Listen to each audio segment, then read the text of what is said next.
Good afternoon. My name is Tim Russell. I own Big Tim's Pawn Shop. This is the second in a series of videos that I'm going to make about being a pawnbroker and how we operate. And maybe you'll get some insight as to what we do for a living. The pawnbrokers in general have kind of a mixed review in the general public. Our association, our national association, the National Pawnbrokers Association, says that only 3 out of 10 people have ever even been in a pawn shop. The other 7 probably wouldn't go in on a bet. We're doing everything we can to change the image of what a pawn shop is. I'm sure you're seeing more press, good and bad, in the media today because of things like Pawn Stars and Hardcore Pawn. And you know, just the economy in general is maybe forcing people to look at used rather than new merchandise. Pawn shops are an excellent source of obtaining cash credit with no credit check. We'll get more into how pawns actually work. Today I've got 2 or 3 items here that we're going to talk about. I'm going to show you exactly how pawn shops work. I'm going to give you some trade secrets, maybe something that you'll be able to take into your local pawn shop and strike a better deal with. Also, if you pay attention to how we operate, you're going to learn more about how you could operate as a buyer and reseller of things right out of your own home and make a good living. I know we have people that we deal with on a daily basis that we consider pickers, that go from pawn shop to pawn shop, garage sales, auctions, this, that, and the other. They know the types of things that I like to have in my pawn shop, and every pawn shop's different. But they know the types of things that I like, and that's what they bring me, and we pay pretty well for them because we have a market for not specific types of items, but a lot of different types of items. One of them, if you own a pawn shop, and if you ever go into one, you'll see things like iPods. iPods are ridiculously popular items, things like these little nanos. You could never have enough of them in a pawn shop. But to give you an idea how we operate, we have, I paid for a specific piece of software to be written that basically scans Craigslist in my area every 10 minutes. And what it does, it is a set of keywords that it goes through, and it looks for the past 10 minutes, have these types of items been placed on Craigslist for sale.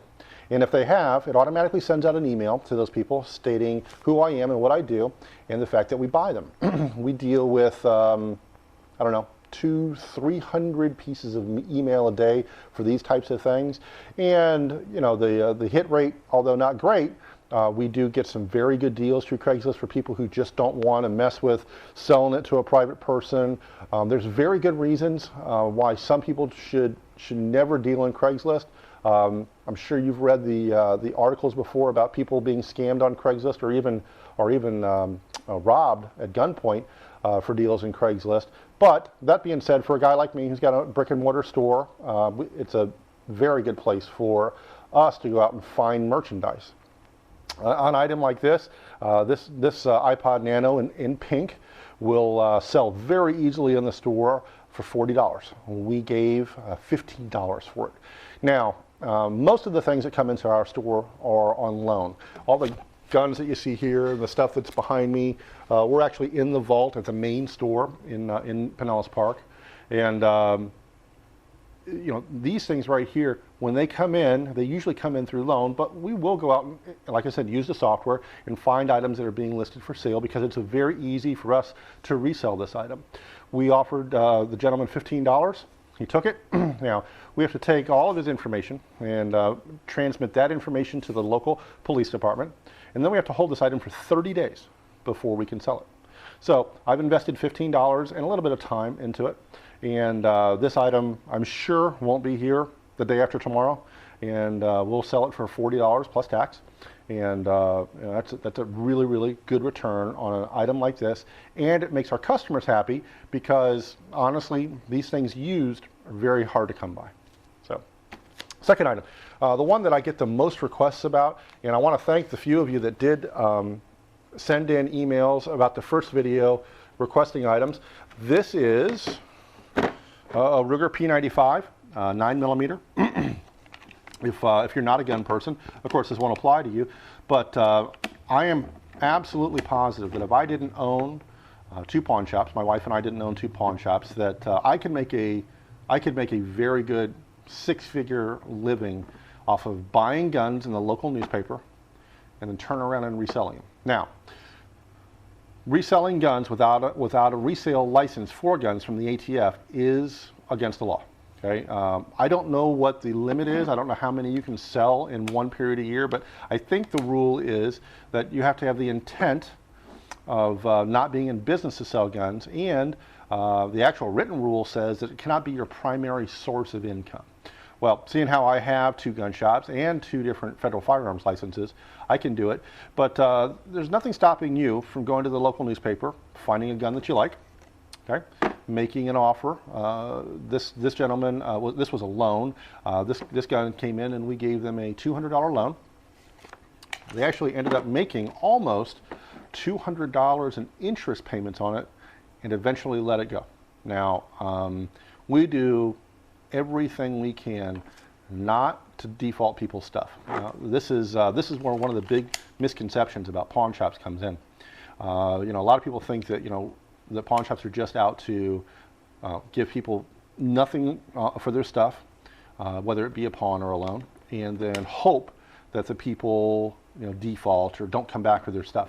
Nothing, in this store at least, nothing could be further from the truth. I'm not going to speak about other pawn shops. I've never worked in another pawn shop, but when you pawn something here, we get your cell phone number. We will text message you 5 times in 60 days to tell you about the status of your loan. Okay, you'll get one the day after thanking you for using us and the information on how you can contact us. You get one in 14 days reminding you that it's been 2 weeks. You'll get another one at 30 days reminding you that your 30-day contract is now due. Okay? If you get a $200 loan on this, if you come back within 2 weeks, okay, it costs you $20. If you wait an entire month, it would be $50 in interest. Now, at any time between now and 30 days from now, you can come in and just give us $50 in interest, and we'll extend that loan for another 30 days. It's called a renewal. At the end of the 30 days, like all pawn shops in the state of Florida, this item automatically falls into a 30-day grace period. Now, during that 30-day grace period, your interest only accrues on a daily basis.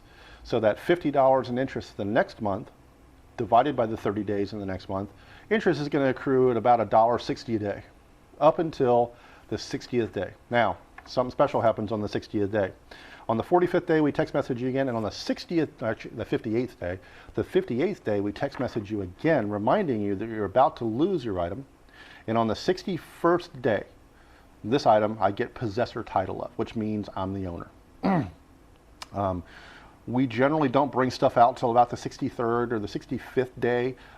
We do everything we can to get people to get their stuff back, because when people bring us things, whether it be a nano or a gun or a flashlight, doesn't really matter what it is. It might be, we don't know. We don't know the situation that people are in. We don't ask questions. We're not concerned how you use the money that you get when you get a loan. But what we do know is this might be the only nice thing that these people actually have, the only thing that they could get a loan on. And we really don't want them to default it, because that means they never come back. So this gun was defaulted. We essentially, as a pawn shop, have nothing in it. We're going to sell it for $325, which is a smoking hot deal. We will sell it in the store or on gunbroker.com. And if I ever figure out how to put the URL on the screen here, I will. But like I said, we gave a $200 loan. They paid $200 in interest. We're going to sell it for $325. Now, to operate as a pawnbroker without a license would be impossible in Florida and probably your state also. But for you to go out into the newspaper and see this for sale for $325, it certainly would not be out of the question or insulting for you to offer that person $250. You could use this great gun basically for as long as you wanted, as long as you took care of it, and more than likely you could resell it for $300 and above very easily. Even more on a private sale.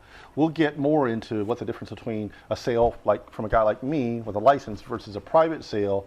In the state of Florida, private sales come at a premium, and you can actually ask for more money on a private sale. And there's reasons for it, some good, some not so good.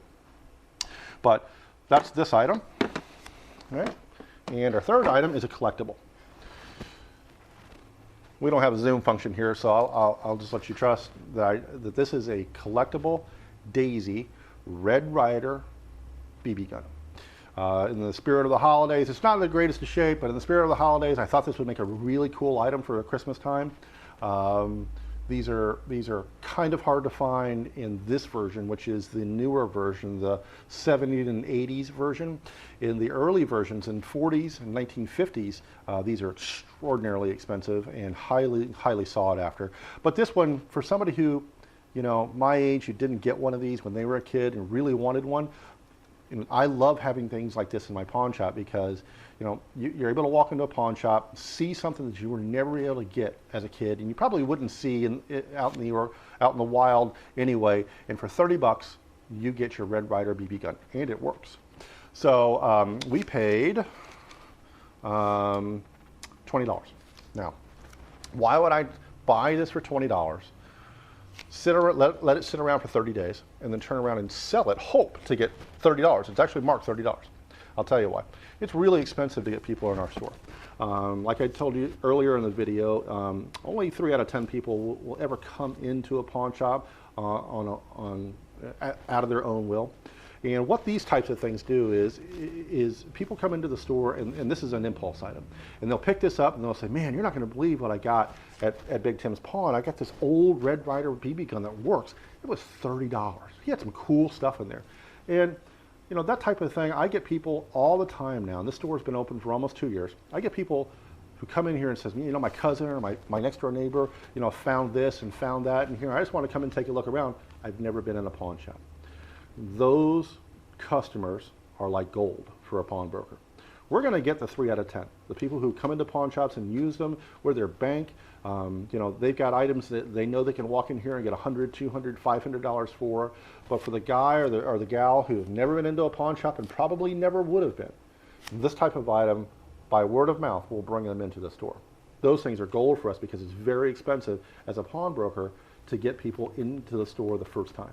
Now, how you treat them and you know what kind of service you give them will dictate whether they come in the second and the third time. We go way out of our way here at Big Tim's to make sure that people have as good an experience as you can.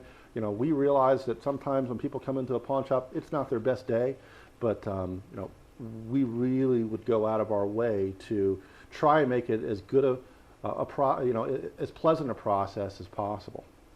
So I'm going to go ahead and end video 2 here. I'd like to thank my friend Steve Krupnick for the suggestions on looking into the camera. And Steve, your shirt is certainly on its way. And if you ever get a chance, if you ever want to open a pawn shop and you really want real help, not from a guy like me, but from a guy who knows what he's doing, go to, I believe it's pawnshopperformer.com. I'll try and get that URL on the screen here when I edit the video.